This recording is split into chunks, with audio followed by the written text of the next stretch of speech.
दुनिया की सबसे महंगी और सबसे ज़्यादा आलीशान पार्टी जिसने फिजूल खर्च के सारे रिकॉर्ड तोड़ दिए थे।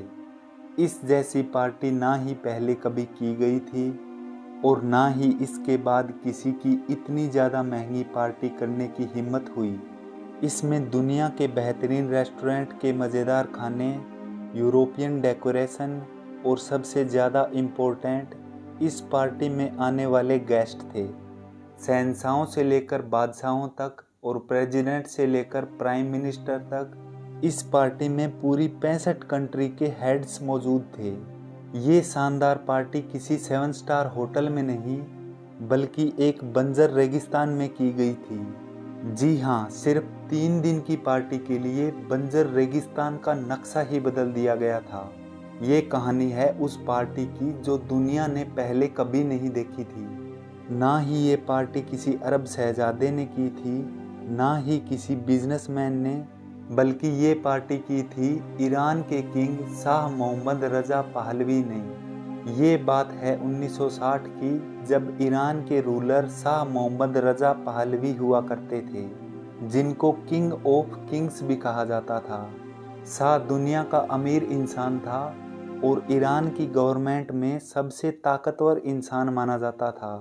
उसके पास इतने पावर थे कि वो बैठे बैठे प्राइम मिनिस्टर को भी हटा सकता था, पार्लियामेंट डिसॉल्व कर सकता था और तो और किसी भी वक्त जंग का ऐलान कर सकता था।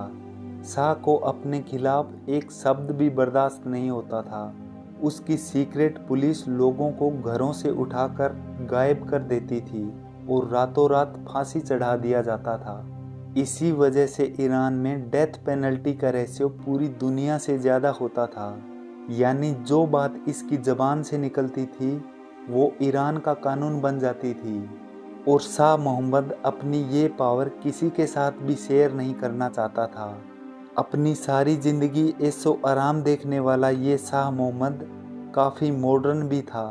वो खुद तो दुनिया का अमीर इंसान था, लेकिन उसकी अपनी ही कंट्री ईरान की कंडीशन कुछ अच्छी नहीं थी।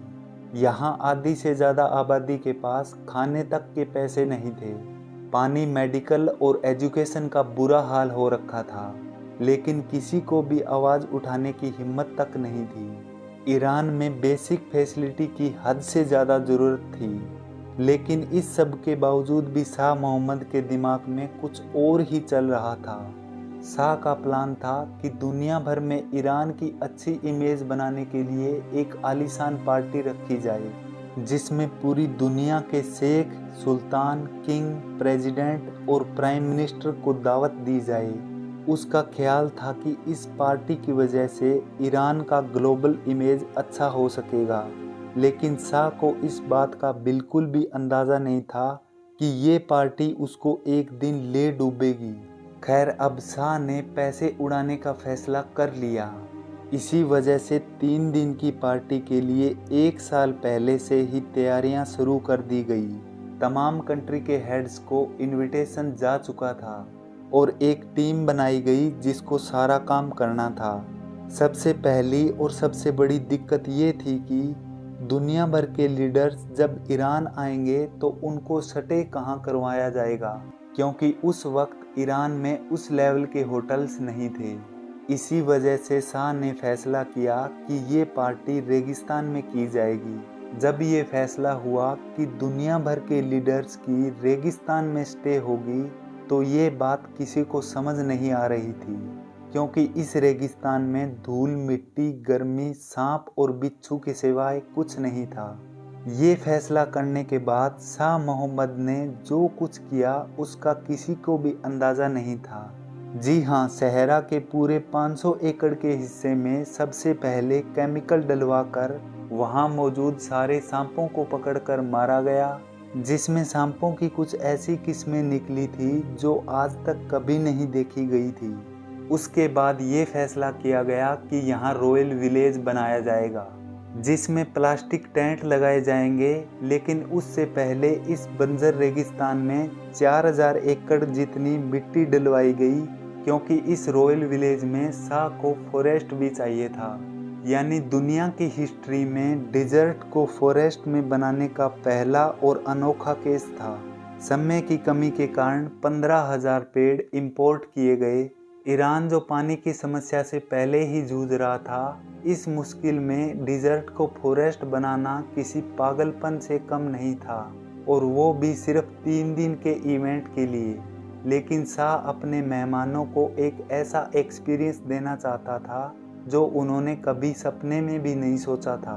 महीने भर के अंदर ये फॉरेस्ट भी तैयार हो गया और इसमें खुशबूदार फूल भी लग चुके थे, लेकिन वो फीलिंग नहीं आ रही थी जिसकी शाह को ख्वाहिश थी। उस फीलिंग को पूरा करने के लिए शाह मोहम्मद ने वो कदम उठाया जिसने एक बार फिर दुनिया को हैरान कर दिया।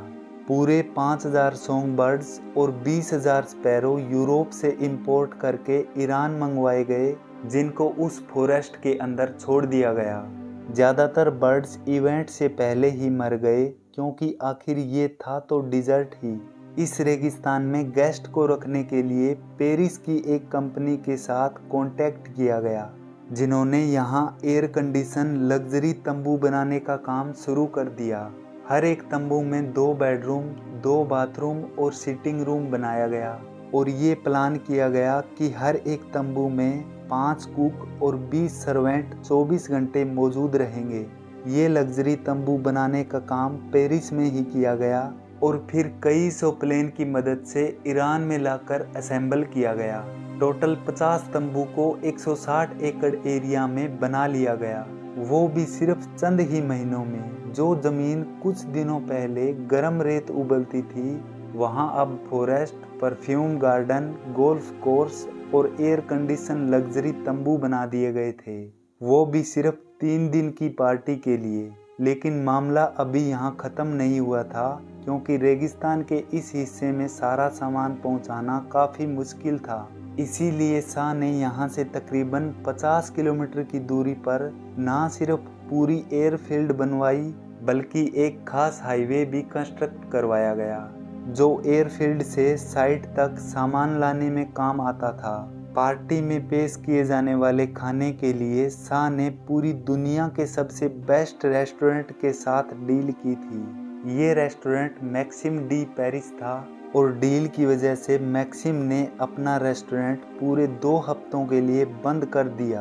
अपने शेफ, वेटर और कुकिंग इक्विपमेंट को पार्टी से 10 दिन पहले ही एडवांस में भेज दिया था।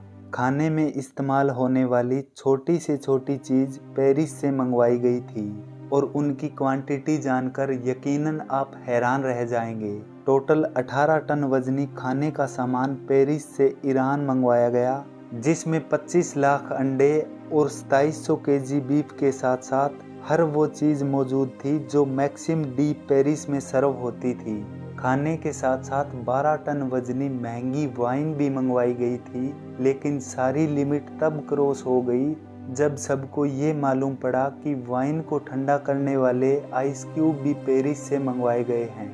अब बारी थी इवेंट की सिक्योरिटी की, क्योंकि इस आलीशान पार्टी पर जितना खर्चा हो चुका था, उसकी वजह से ईरान के लोकल में काफ़ी गुस्सा पाया जा रहा था। इसी वजह से इवेंट को सिक्योर करने की काफ़ी ज़्यादा ज़रूरत थी। पार्टी में आने वाले चंद मेहमानों के लिए 65,000 आर्मी सोल्जर को तैनात किया गया, जिन्होंने हर तरफ चेक पोस्ट बना रखी थी। जो लोग इस पार्टी के लिए आवाज़ उठा रहे थे, उन्हें अरेस्ट करके लॉकअप कर दिया गया, और पार्टी से पहले ही ना सिर्फ ईरान के बॉर्डर बंद कर दिए गए, बल्कि पूरे ईरान को लॉकडाउन कर दिया गया था। आखिरकार वो घड़ी आ चुकी थी जिसका सबको इंतज़ार था। ये दिन था 14 अक्टूबर 1971, और ये पार्टी का पहला दिन था। इस पार्टी में आने के लिए मेहमानों का आना शुरू हो गया था। स्पेशल एयरफील्ड पर एक के बाद एक प्लेन लैंड करता गया। 250 बुलेट प्रूफ लिमोजिन से सारे गेस्ट को रॉयल विलेज तक लाया गया। ये बुलेट प्रूफ लिमोजिन शाह ने इस काम के लिए ही ऑर्डर की थी। पूरी 65 कंट्री के हेड्स इस पार्टी में शामिल होने के लिए आ चुके थे। किसी कंट्री ने अपना प्रेसिडेंट भेजा तो किसी ने अपना प्राइम मिनिस्टर। सहारा के इस एरिया में जहां सिर्फ बिच्छू और सांपों का राज हुआ करता था, वहाँ अब प्रेसिडेंट, प्राइम मिनिस्टर, शेख और क्वींस मौजूद थे। शाह मोहम्मद ने मेहमानों की भरपूर खातिरदारी की और उनके लिए 3 दिन तक back to back dinner, lunch और एंटरटेनमेंट का खूब बंदोबस्त किया गया।